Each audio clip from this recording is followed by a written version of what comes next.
Hello বন্ধুরা, welcome to my another vlog and it's the rainy day vlog. ছোটোবেলায় বৃষ্টি মানে দারুণ মজার দিন ছিল, কিন্তু যত বড় হচ্ছে তত বোরিং আর ল্যাদ খাওয়া। কি আর করব, চলো দিনটা শুরুই করি। ঘুম থেকে উঠে দরজা খুলেই দেখি এত বৃষ্টি হচ্ছে। সারা দিন ধরে বৃষ্টি, সেই রাত থেকে শুরু হয়েছে। একেবারে বাড়ির সামনে জল জমে গেছে, মনে হচ্ছে একটা কাগজের নৌকা বানিয়ে গিয়ে ভাসিয়ে দিই। কিন্তু নিচে এত স্লিপ ছিল, একটুও সাহস হয়নি ওই জলে গিয়ে নৌকা ভাসানোর। তারপরেই আর কি করব, এই বৃষ্টি চা ছাড়া কি আর ল্যাদ্রা কাটে? তাই গরম গরম চা আর বিস্কুট নিয়ে চলে এলাম। আর এখানে আমি বরকেও তুলে দিয়েছি জোর করে, একসাথে চা খাবো বলে।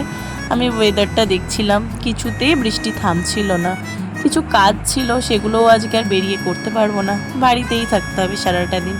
দেখি কখন বৃষ্টি থামে। সারাদিন কি আর বৃষ্টি দেখে কাটালে হবে? ঘরের কাজগুলোও পড়ে আছে।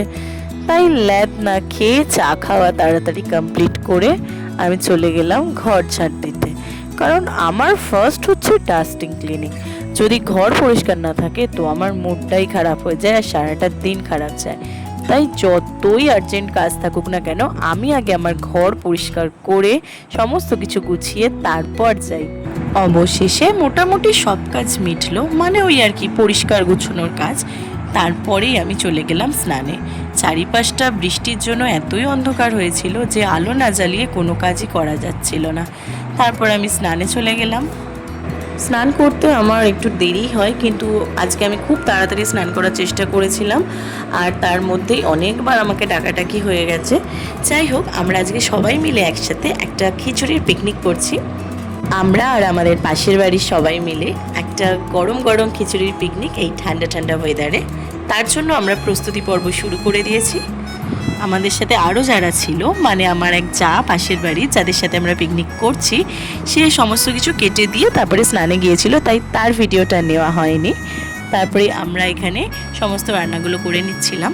মা পাশে খিচুড়ির জন্য সমস্ত আইটেমগুলোকে রেডি করছিল, আর আমি আলুগুলো ভেজে নিচ্ছিলাম। আর এই যে আমার ফটোগ্রাফার, এই ফটোগ্রাফার হচ্ছে খুদে এক ফটোগ্রাফার, এর নাম হলো টুসু। আমার খুব প্রিয় একটা মানুষ, একেবারে ছোট্ট কুচ্ছি একটা মেয়ে। আর তার সাথে এসেছিল এক দল চিল্লার পার্টি। চলো তাদের সাথেও একবার তোমাদেরকে আলাপ করিয়ে নিই। এই যে ছুটে পালাচ্ছে, এই হলো সবার খুদি, এক নম্বরের বিচ্ছু ওয়ান। সবই আমাদের আশেপাশের বাড়ির, সবাই আমাদের বাড়ি আসে। আমি খুব বাচ্চা ভালোবাসি, তাই সবাই আমার সাথে এসে খেলে। আর এই আমার ভীষণ আদরের একজন।